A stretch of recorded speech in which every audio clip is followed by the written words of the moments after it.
নমস্কার বন্ধুরা, বংখেয়ালি পোলাও চ্যানেলে শীতের একটা সকালে আপনাদের আরও একবার স্বাগত। আজকের রেসিপি হলো নিরামিষ চানা মশলা।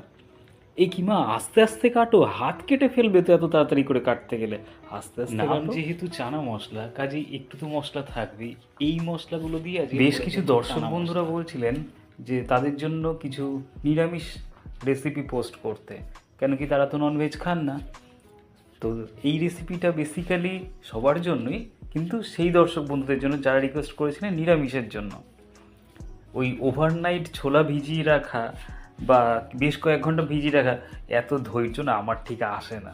তো আমি ওই ছোলাটাকে কুকারে সিটি দিয়েই নিয়ে নিই, কাঁচা ছোলাটাকে, শুকনো ছোলাটা। এই আমার মতন মানুষজন যারা মুখে জীবনেও সিটি মারতে শিখলো না, তারা প্রেশার কুকারেই সিটি মেরে। আপনারা তো জানেনই কাবলি ছোলাতে কত পুষ্টি থাকে: sodium, potassium, carbohydrate, fibre, protein, vitamin C, iron, B6, calcium, magnesium, অনেক কিছু থাকে। উফ বাবা, এত কিছু বলতে বলতে হাঁপিয়েই গেলাম।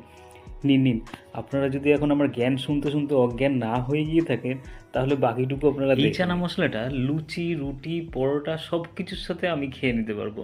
ইভেন আমি তো মাঝে মাঝে মুড়ি দিয়েও খেয়ে নিই এই চানা মশলা।